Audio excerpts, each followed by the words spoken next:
talk about the convergence of conversion rate optimization and SEO today. And I am honored to have with me Jesse McFarland. I want to tell you a little bit about Jesse, and then he'll start talking here.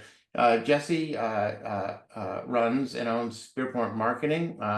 They're a digital marketing agency, and they focus on SEO. Hence, why this made sense is the conversation. And what's interesting about Spearpoint is they don't just focus on SEO, but it's basically conversion based. All right, so it's not just SEO for the sake of driving traffic; it's driving traffic that actually converts, and that's really worthwhile. Jesse and I met over a year ago. For those of you who think networking doesn't work, we met on LinkedIn. All right, and so and we wound up talking, and he invited me to be on his podcast, Brands and Brews. All right, and I would strongly recommend they check out Brands and Brews marketing podcast. We actually did something similar, with the exception of we both drank beer during that. All right, and so no beer today. All right, so no worries. Anyway, so with all that said, Jesse, and before we get started, if you want to share a little bit more about yourself or Spearpoint, we can then just go for it. So welcome, Jesse. Yeah, thanks. Happy to be here, Marty. Yeah, so I've been doing digital marketing for I think it's 17 years, and I started my career in SEO at an SEO agency, and it was the first like real digital marketing strategy that I learned. And my career kind of evolved from there. I went into other things. I was a marketing leader, a CMO, and at some SaaS companies. And eventually, a few years ago, I got tired of the corporate life and wanted to start my own business. And I started Spearpoint Marketing and fell right back into the very first marketing strategy I learned, which was SEO. It's always been one of my favorite strategies or tactics or channels to use. So I created Spearpoint Marketing. I guess it's been 2 years now. So two years. It was January of 2023, I think, when I started. So we're growing well, and things are going well. About Spearpoint Marketing, so there's if you know anything about marketing, or if you've done marketing, you probably know that there's a lot of SEO agencies or a lot of third parties that do some sort of SEO. What I wanted to do with my agency was not do the traditional thing of what most SEO agencies do, and what they mostly focus on is either traffic or rankings, like where you rank on Google specifically. So, for example, as long as like a typical SEO agency, as long as they're giving you an increase in traffic, or they're showing an improvement of some Google rankings, then they're doing their job. No, as a marketing leader, I always knew that, well, that's not enough. That's not something that pays the bills. What pays the bills is obviously revenue. So I want to come up with an SEO agency that not just delivered a traffic, but the right type of traffic that would lead into conversions and then ultimately lead into sales and revenue. So that's the philosophy at our agency. That's what makes ourselves quite a bit different. So yes, we do get you traffic.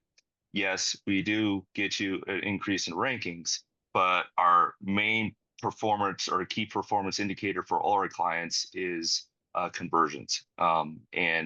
We set up those goals with each one of our clients. And this was a conversation that you and I had way back when.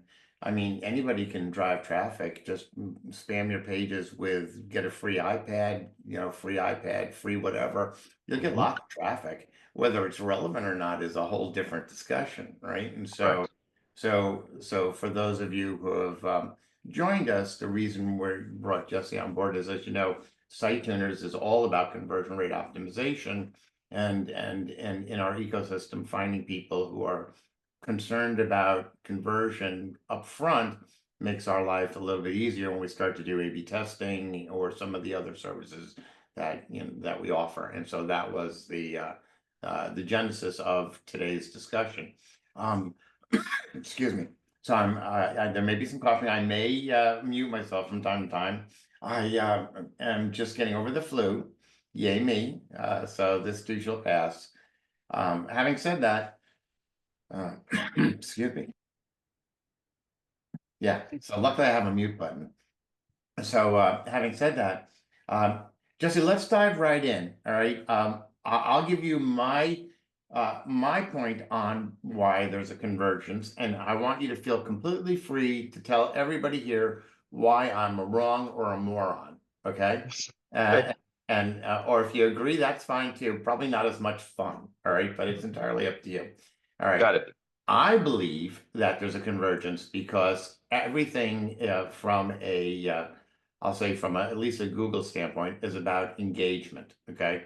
And the more engaged that a website visitor is, that sends a signal to Google that, oh my God, whatever got you there was relevant. And so we should give you some Google love because of that. So if you've got engagement and you've got the right kind of engagement, from my perspective, that's a sign that they're interested in your messaging and they're potentially going to be a lead or a subscription, or they're going to buy something, whatever the site is. So I think the convergence is all about engagement. Tell me I'm wrong. I can't tell you wrong. You're wrong. I think you're onto something there. So engagement will definitely do that, and plus it can lead into a lot of other things. So someone that's engaged into your website is obviously likes your site, it likes that site, and is navigating around that site. Spends more time to it, less likely to bounce, and so you have all those metrics that Google will be aware of, but the other thing too is if you're engaged with a site, you're more likely to share it with others. You're more likely to provide a review on a third party, or what Google would like you to do is like on their Google business profile. There's all these other things that can lead into an engagement, and it's also when I'm tracking or I'm trying to improve conversions on my own site. That's the first thing I'm trying to do is not just go turn traffic into conversions. It just doesn't work that way. It's traffic, increase the engagement, and then what's increasing conversions. It's just too much of a jump. So that engagement part is is basically the first thing I do, or the first thing that we try to optimize for our customers anyway. Okay. So So I let's know think. that wasn't as fun, but All right. Well, you're onto something. well, I'm going to poke the bear back. I'm okay with that. Sure. So let's, yeah. By the way, folks, like I mentioned before, Jesse and I did this on his Brands and Brews marketing podcast. At least the excuse I had was I was drinking. There is no excuse today. So, all right. Anyway, there's different types of pages on a website. There are what I call the commercial pages, right? The main services pages, may buy pages, whatever they are, and the non-commercial pages. Those are the articles, those are the news pages, whatever. Yeah. So you said that, it's a leap to go from engagement to conversion. And I would say, yes, on the non-commercial pages, but on the commercial pages, if it's a leap, something's wrong. So what do you think? Yeah, I meant I thought I said it's a leap from like traffic, initial traffic to a Right. conversion. So yeah, so like if someone were to land on their homepage, it could be a leap to go from the homepage to a conversion, or even better, like what you just said, a non-commercial page. If I Mhm. looked up how to do something, I go to a blog post. Now that's a giant leap to go from the blog post to conversion, because my intent or what I'm looking for is some general information, not to convert, buy, or talk to a salesperson or do a demo or download something, right? So no, it's traffic first, then engagement, and then the conversion. So we're trying to sync that wherever that first, that first page that you land on, to increase engagement there, and then go to a conversion. So an example here would be if not having the same conversion on every single page, like a CTA on every single page. So an example could be like on a blog post, Instead of saying get a quote. So if I'm learning how to do SEO, and someone goes to my my blog post on how to do SEO for whatever, you're probably not ready to do talk to me. So my main CTA shouldn't be get a quote from Jesse. It should be, if you would want to learn more, go here, or kind of get you to kind of engage with something similar on my site. Maybe another blog post that's relevant. Maybe a service page if it's relevant, and so forth. So I'm trying to get you to take that next step in what I call the customer journey, which is not just from blog posts to conversion, which is too big of a leap. Okay, so now I understand where you and I are saying the same things, but very differently. All right. So you're based on this conversation, you're defining a conversion as the quote, the lead, the sale, the whatever. Yet you said the CTAs could be learn more or whatever. A conversion is not just a sale. That may be the end conversion, but there are micro conversions along the way in the journey. So the goal, and I'm going to go back to, the goal is to get a conversion off of every page. It's just a different type of conversion. So I think we're saying the same things, but I think that was kind of the issue there. Right? Yeah. Our language is how we define it is just a little bit different. Correct. Yes.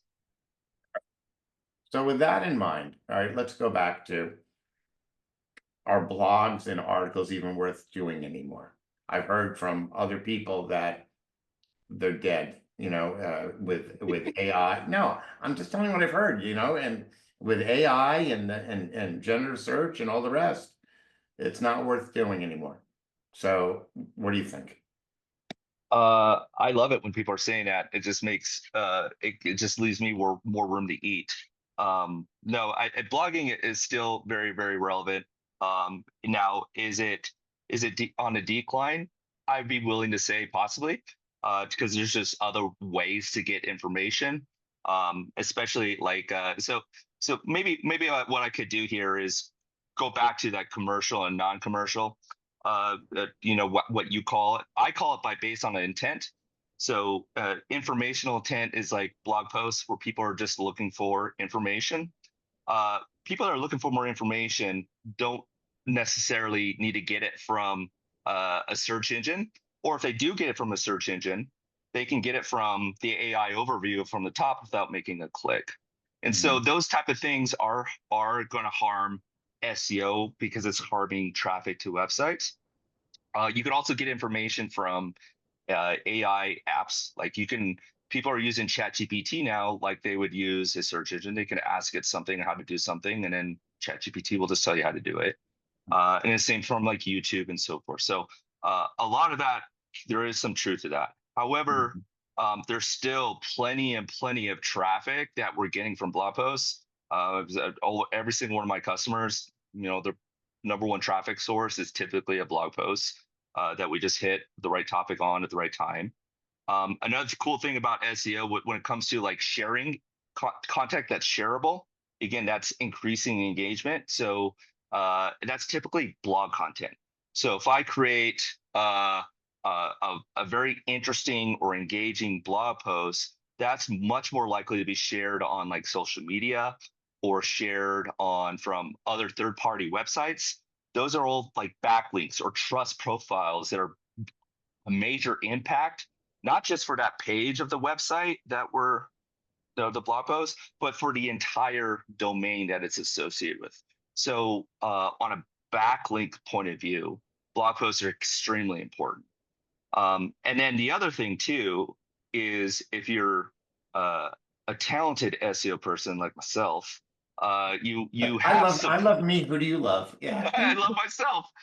You have your service pages or your commercial pages, like you said, and then your blog content can actually support those pages where you're saying, hey, here's a service page, and then here are some blog posts that are associated with it, and then we use this thing called internal linking to tell the user and tell Google that if you want more information about this keyword or this topic, this is the service page. That's the pillar page.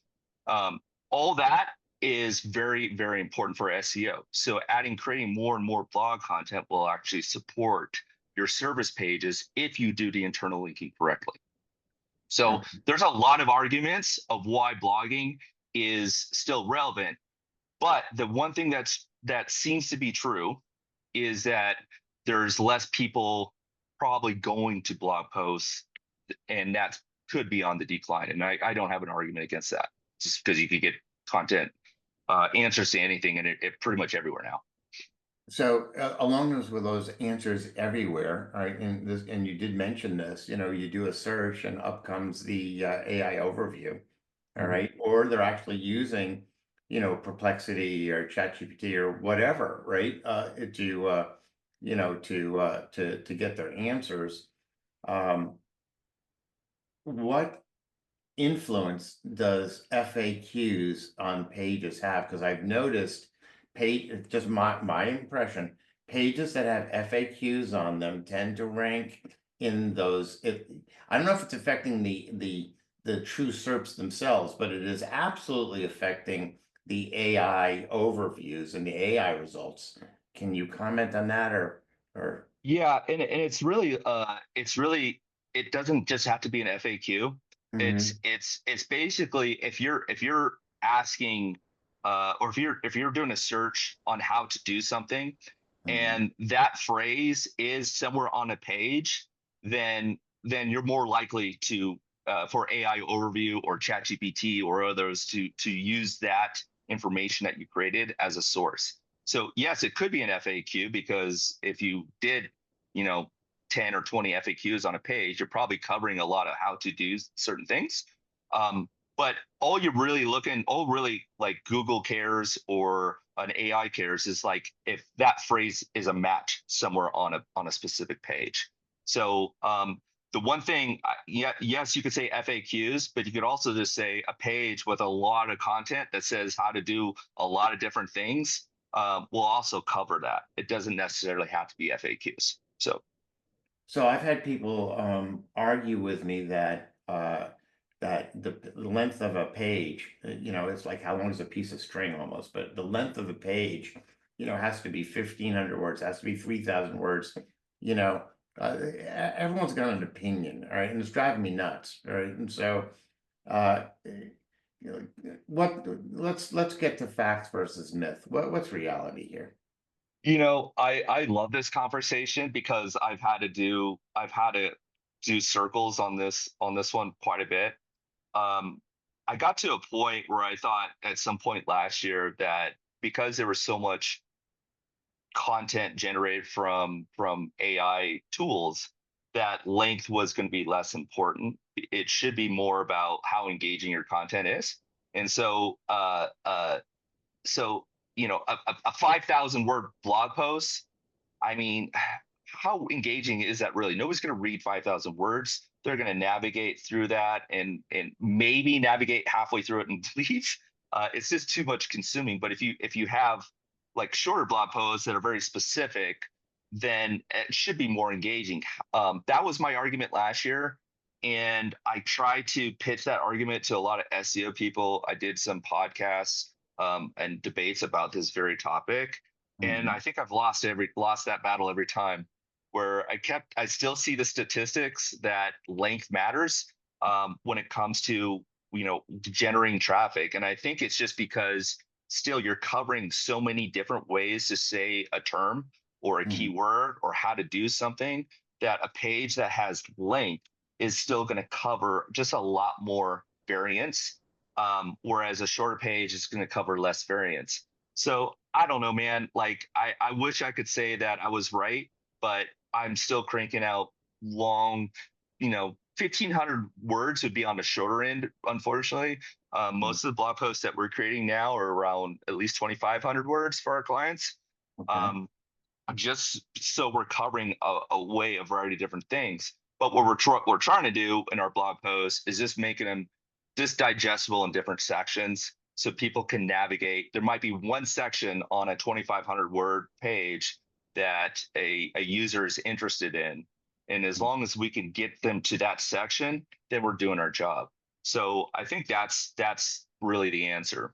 And then the other thing too, that kind of Google kind of helps with this is if you have somewhere like halfway down the page or at the end of the page on how to do something specific, you could rank for that term, and then Google will take you to that page and then take you to the actual section of the blog post of where that term is. So the user doesn't have to navigate through it and find it. They go, it just Google does it for them, sends it right to that. So that's a benefit for having, again, long content.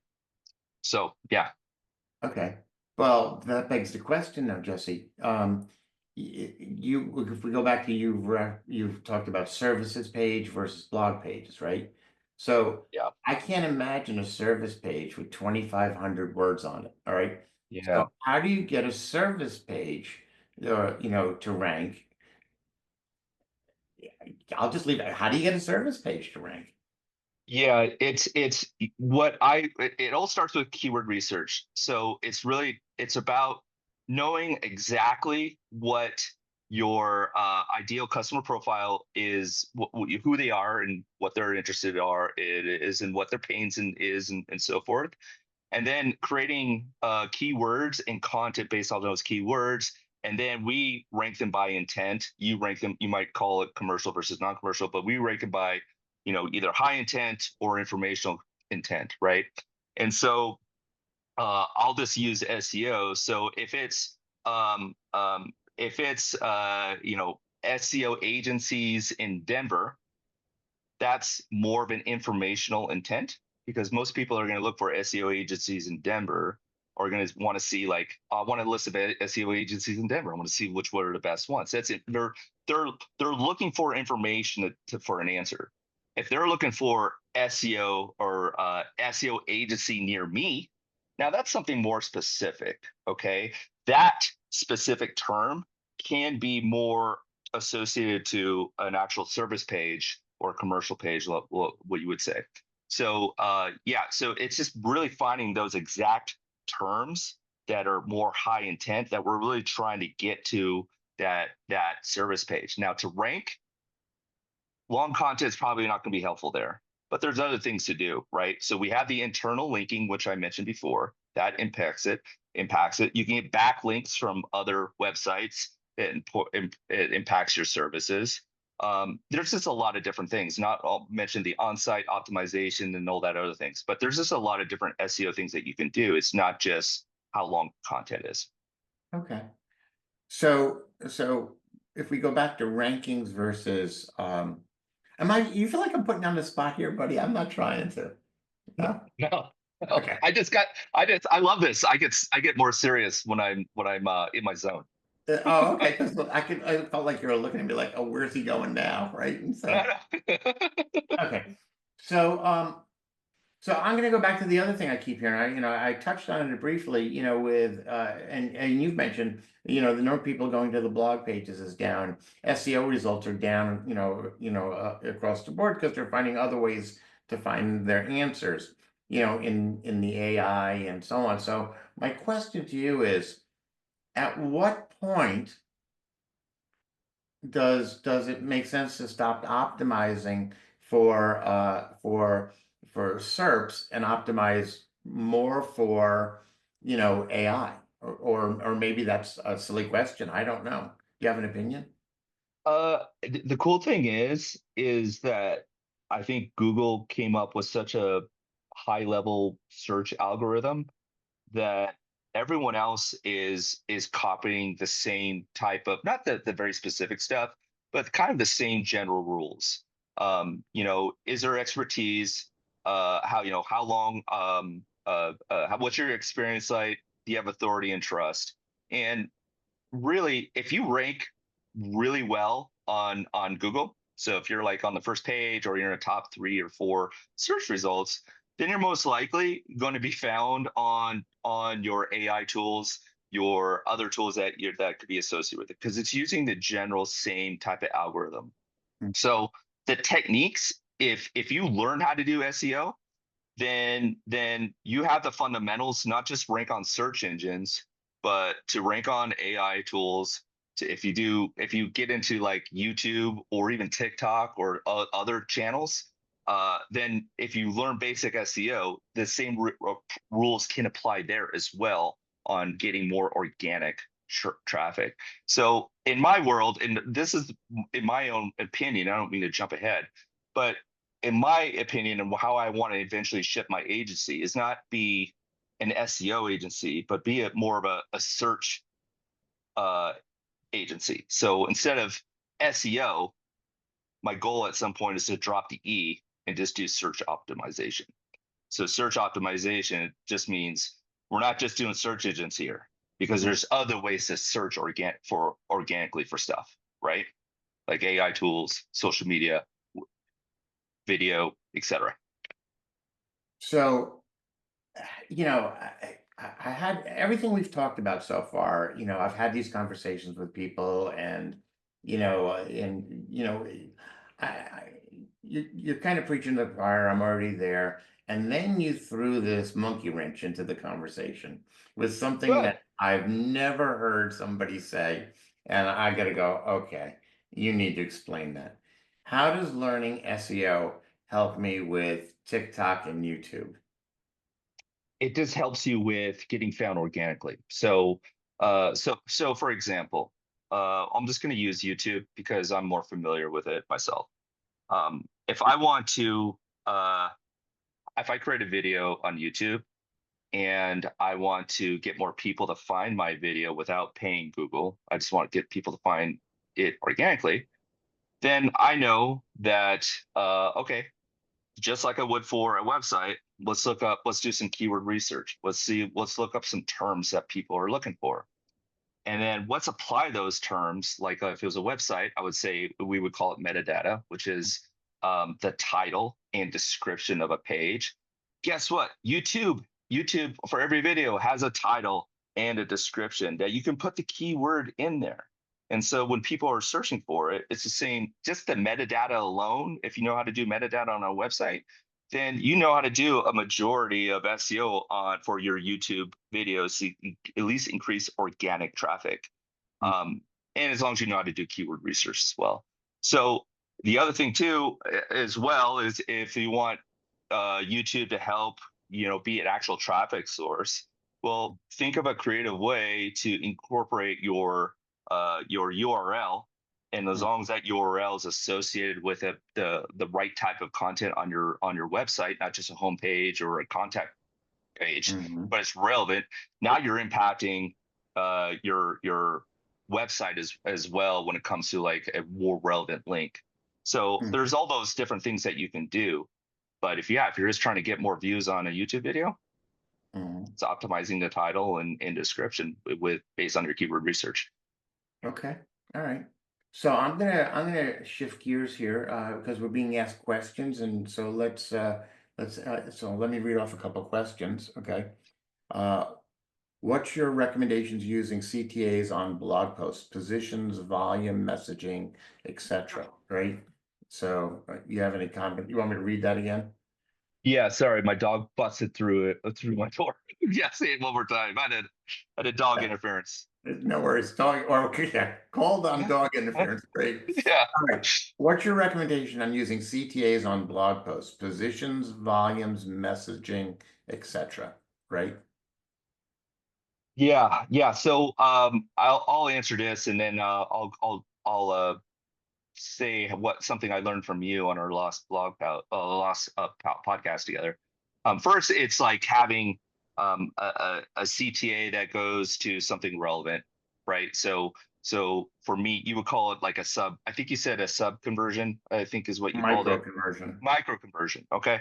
So if I'm talking about how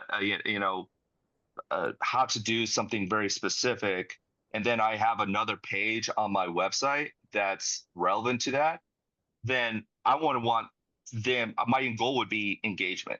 So I want them to go to learn more information about something on that blog post. It could be another blog post, or it can be a service page, as long as it's relevant. So that's what my micro CTA would be. Mhm. Um, and then the placement is something I learned from you. I got in this habit of having the placement of conversions for my own site, and a majority of my clients was at the bottom of the page. And you very much, or you said in your in our podcast together, that having it in the middle or even up higher in that was a better way to for it to be visible. And it was just common sense. I got in a habit of doing something that I fix. And so Mhm. now it's more either in the middle or even I'm experimenting with the middle and closer to the top, depending on the client. And we're doing a little bit of A/B testing depending on the client there, of like what's a better placement with our conversions. And then yeah, so that's really what I'm looking for. What I don't necessarily do is say the ultimate, the CTA for the entire site, which would be the conversion, like demo, schedule a demo or something like that, unless the blog post is maybe a higher level intent instead of informative. Mhm. Okay. All right. You and I are in agreement, but let's go. How many CTAs on the page? Oh, yeah, yeah, That's that's a question I that's a thought. Yeah. So yeah, work with me. What do you got? Yeah, so that's a really good point. So if we're talking about entire page, there's also usually quick CTAs like in the header, right? There could be a contact button, there could be a scheduled demo button, and that, I'm not counting that information, that even though it's technically on every single page or in the footer or whatever. Just within the content itself, I'm looking at one or two Mhm. CTAs is what usually how I operate. And again, we kind of do some A/B testing with our clients to see what would work best. If it is two, then we might do one higher up maybe in the first third of the content, and another one at the bottom third of the content. So it kind of gets viewed in two different places, but no more than that. Right. So on really, really long content, we tried something years ago where Hmm. the CTA would change in urgency and we had multiples on the page where the top ones were benefit oriented, okay, and the bottom ones were pain oriented, okay, because if the benefits didn't get them to take action, maybe the avoidance of pain would get them to take action, and we found that that worked really well. So it was similar concepts, but instead of, because again, you know this, Jesse, people are either motivated by the desire to achieve pleasure or the desire to avoid pain. Those are the two things. So we found that that benefit and pleasure at the top and pain towards the bottom is what worked. Wow. Okay. Well, here I go. I'm taking notes. Okay. Oh, okay. Okay. That's genius. All right. Next question. Common questions from customers. Do you need that amount of content per page? You know, is it better to add up all your content in a single pager with with an anchor text menu? That's what the question was. I'll read that again. So this person's got questions from their customers. Do you need that amount of content per page? Because I can imagine those conversations, right? And is it better to add up all your content into a single pager with anchor text submenu in there versus what you were talking about originally, the smaller chunks to move? So that's this person getting similar questions. Where did we wind up? Yeah, as of right now, if if you want to get more organic traffic, then the longer version content is the way to go, because it covers, you're telling Google that there's just more value by having longer content, and then plus you have all those keywords associated in within that blog post. Now, what can impact this is you can't just have every keyword under the sun on certain page. Everything has got to be relevant, right? And so if I talking about SEO for SEO for healthcare, and that's the title of my blog post. I can't be talking about SEO for SEO for software companies, SEO, it all has to be relevant about SEO for healthcare. And I have to come up with different topics within that same blog post, different subtopics that are all relevant to SEO for healthcare. Everything's got to be relevant. Okay. But a longer version of that is going to be more likely to rank. So that's the best way I can answer that question. Hopefully I did. Yeah, no, I thought that was a good answer. Okay. There's another question here that I love. See, the problem is I'm getting questions mostly from people I know, right? And Of they're course, that's very, always works. yeah, because I mean, in fairness, so I have to smile when I'm seeing the questions. So, but I don't want to call out like who's made the question. But this one is, I have a question for Jesse. All right, do you trust the findings in the recent Google leak relating to how they rank pages? Okay, and so, yeah, do you trust the findings? Because I already know how this person feels. Do you trust the findings in the recent Google leak relating to how they rank pages? That's a good question. I take anything that Google says with a grain of salt, There you right? go. Yeah. Yeah. So no, I don't. Um, I I I use what Google says, and then I use what works with my experience, and then I'll also use from because I network a lot with other SEO people, what they learn, and I kind of combine all that with my own strategies. And so yeah, I don't just blindly follow what Google says because I know that's not going to work. Um, so yeah, and I think another good example there is if you ever done AdWords, all Mhm. right, Google gives you a lot of recommendations on Google AdWords, and Google's, in my opinion, what Google AdWords, because we do run Google AdWords campaigns as well. It's like a secondary service for us. Uh, uh, Google's interested in maximizing your budget and then ask you to improve your budget, increase your budget. And so all the recommendations are in line with that.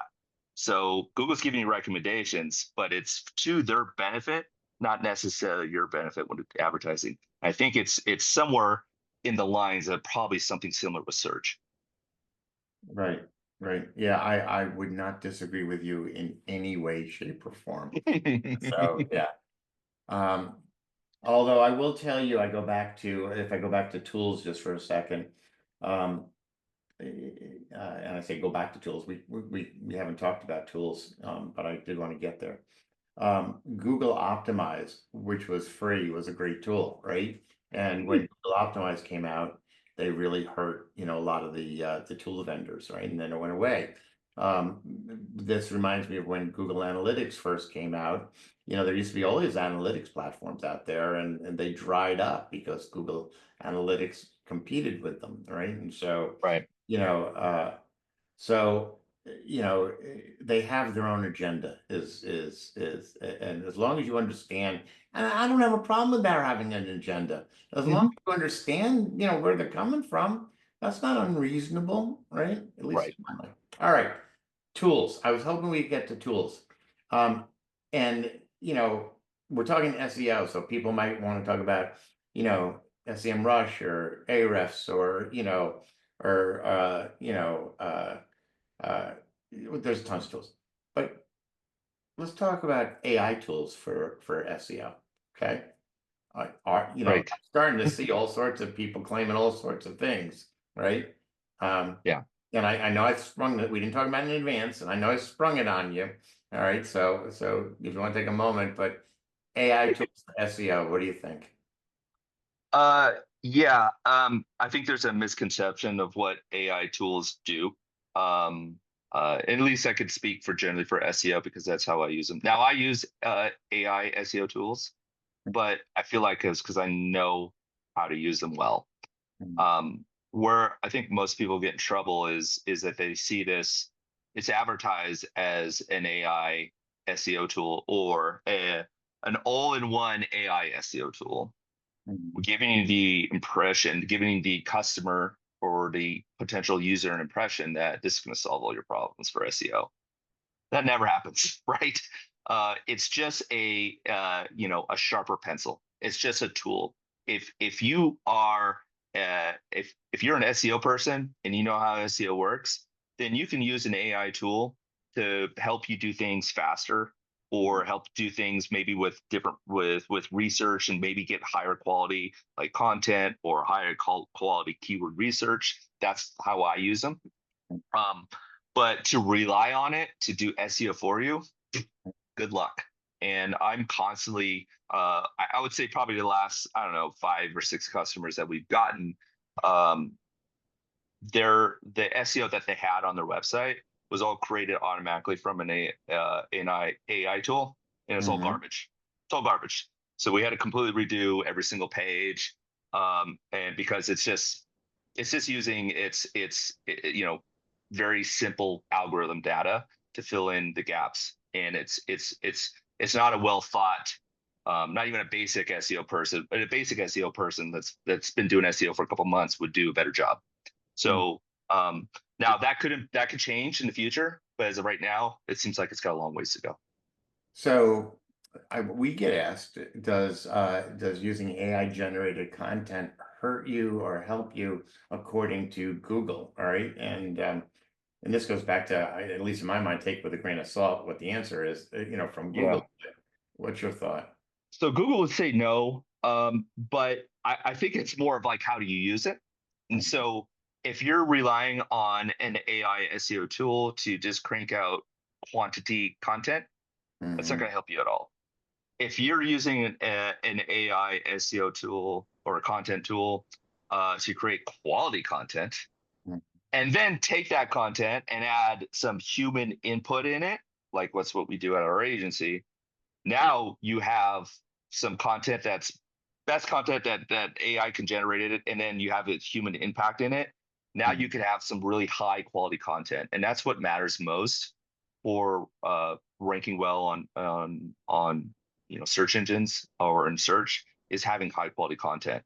And so, but what again, how most people use AI content or an AI content tool is more of Mhm. the convenience thing. It's just like getting a bunch of stuff done, so you can instead of spending 2 hours on a blog post, you could spend 5 minutes on it, right? That's pretty attractive. But what you get is crap. Right. So that's how they sell it to you. But if you use it for quality, then it could definitely assist you with improving your SEO. Okay. I agree 100%. So you and I. So this again, this This is just boring. yeah, I know. I'm sorry. We should argue. Can argue with me about something. Anyway. So we've got some more questions here, but what's interesting is these questions are now coming from people that I don't know who they are, and there's some really good questions. All right. Still not going to Okay. call people out by name, but when I read the question off, people will know, they'll know it was their question. This first question is, I have an FAQ section on my website. What is an example of what you were talking about earlier of using an FAQ in a blog post? All right. Can you talk about FAQ in a blog post? Yeah. So having both is good. So having FAQs, if you have an FAQ section on your website, I'm thinking most likely the FAQs are going to cover about your website as a whole. Okay. They're going to be talk about maybe business stuff or like just general FAQs about your entire site. That's okay, but that's not generally specific enough. Having FAQs on a blog post or on a page, like a service page or something like that, now you can have very specific FAQs that are relevant to the title of that page. So again, I'll just talk about health. I can't think of anything on the fly. So I'm just going to say healthcare SEO. So I could say if I had general SEO FAQs on like how much does SEO costs or how to do SEO, that's not going to help with healthcare SEO. If I have a page on healthcare SEO and the FAQs on that page that say that everything's about healthcare SEO, now those are very relevant FAQs to that page. And that's going to increase that will add more on-site optimization. In theory, that should increase my keyword rankings for healthcare SEO. Yeah. Maybe we'll argue on the next question. Okay. All right. So the next one, I love how this person started. I like this webinar. Well, thank you. I have a question. What is important to know when it comes to selecting images and where to apply them to increase engagement, conversion, or SEO positioning. So I'll read that again. Now, and I've got opinions on this too. So I've got, Good. you want me to go to first so you can argue with me? Oh man, I'd rather go first because I think maybe you'll argue with me. All right. All right. So you want me to read the question again? I think I got it. Okay. Yeah. All right. So I think the first thing is I'll talk about the engagement and then the SEO standpoint in that order. So engagement is what I would look for first, right? So for me, it always goes back to your ideal customer profile and what they're searching for. So now I got something in my head. So I was just working on a gym website this morning. So it's a gym. They don't service everyone, and they don't target any age group and any sex or whatever. They target specifically females between like the ages of 25 and 40. All right. So, but what they had on their site before they started with me is a bunch of dudes in every single picture. Oh, So you're yeah. targeting women, but you Yeah. have males in the images. That's an obvious no-brainer, but that's not something, if you're not a marketing person, you wouldn't think of that. So we got to fix that first. Take different images that appeal to your audience to Yep. improve engagement. Okay. Yep. Now on the SEO standpoint, if you have giant images on every single page, that's going to slow down your loading speed of how long that takes your page to load. That's a user problem. Google cares about its users, so that's going to hurt your rankings. So you got to have your images at a certain size, depending on whatever content management system. You can Google that with the appropriate sizes to make sure they fit those sizes. That way, it's not slowing down your site. And the other thing is how you name the pages. So Google doesn't see doesn't see images. It still sees the words associated with it. So alt text is what we call it, or alt tags, where basically you're describing the image. And if you can slide a keyword in there every once in a while along is relevant to that image, then you're helping with SEO. And then not having like random titles, even random titles to the actual image helps too. To have an actual specific name will also help as well. So naming it and then using alt tags that's relevant will also help when it comes to SEO. You did a lot of nodding your head. I was hoping you'd pick something apart there. I agree with everything you said. However, All right. there is a however here. However, this is one of those forest for the trees issues. All right, you were in the forest. All right, Yep. and so here's the deal. I see images constantly on websites, and they have absolutely zero value to the visitor. So the images from a conversion standpoint need to tell a story and support the words around it and actually add value to the visitor. To have icons and images that are obvious to you as your website as a website owner versus thinking about what value is the visitor going to get out of this? How is this enhancing the story? That increases the engagement. And I'll go a step further, okay? When you have an image, that whole, a picture's worth 1,000 words, bullshit. A lot of the pictures out there, people don't know what it is you're trying to show them. So put a title above the picture or below it and tell me what it is I'm looking at and why it's important, okay? Don't assume. Most of the images on blog posts or even in service pages or wherever are almost like random happy images that add zero value. So if we focus first on the value we're giving to the end user, to the visitor, and making sure it's all about the visitor, then all of the other things you said absolutely make 100% sense. But if you don't do what I just said first, why bother? Right. I wish I could argue with that. I can't. All good. All right. Anyway, You just said what I said and you made it better. That's there you more. go. All right, there you go. All right. So here's the thing. We have time for one more questions, frankly. I mean, and because we're running. And folks, at the end, when you get a survey and all the rest, if you found this helpful and you'd like other webinars like this, let us know. You will get the recording of this. And if you'd like to see Jesse back, I won't be surprised, but just let us know. All right, last question. Any specific tools, excuse me, preferably WordPress plugins that can make creation and use of schema markup on a site much easier, faster, especially for the FAQ, the table of contents, basic schema, etc. So that is all in your world, buddy. That was, we're a conversion agency. I've been hanging in there with you on the SEO stuff until I got to this one. I went, I have no idea. This is, Yeah. we're going to end on the Jesse show.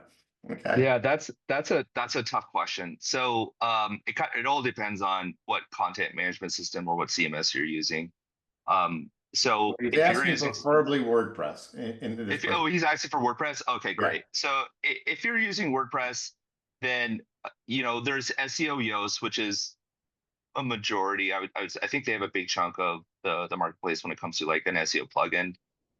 There's a lot of other SEO plugins like SEO Math, AI SEO. There's a bunch of other ones, but they all do relatively the same thing.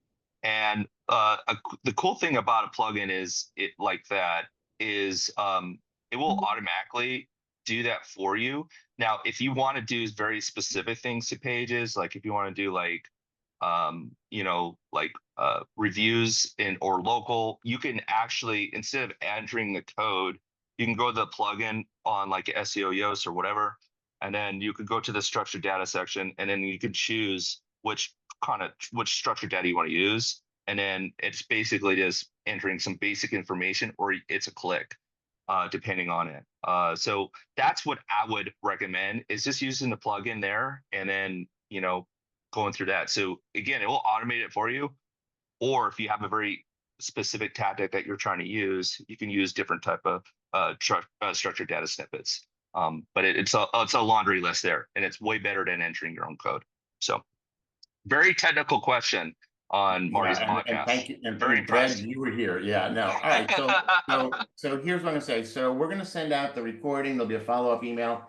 And Jesse, you okay if we put some ways for people to contact you in that follow-up, right? Yeah, absolutely. And were you had an offer for people that actually attended, or? Yeah, yes. Yeah. So I do free SEO audits, and these are not just an audit that's actually ran through a tool. These are audits that are AI tool plus human, all right, plus human, that are created for you, and we'll give you a very specific audit. And then we also ask in our audit form page some specific questions that could be very relevant to your business, and then will help us increase the value of that audit. Like, who's your ideal customer profile? Do you depend on leads? We don't want to just do an audit based on SEO stuff. We want to do SEO based on organic leads. So yeah, the audits are ultimate offer at Spearpoint Marketing. Okay, so I'm going to ask a favor for you, buddy. If you want to send me what you'd like in the follow-up email, it takes just for everyone here who haven't been in one of our webinars, it takes us a day or two to get the recording out and with the follow-up. So if you want to just get whatever you'd like to us, we will include that, and we're off to the races. Let me say this: thank you for being here, Jesse. Appreciate it, and thank all the people for coming. It's great to see a bunch of familiar names and some new ones too. Let us know when you get the survey what you'd like to see going forward. And in the meantime, have a great rest of your day. Thank you all. All right. Bye.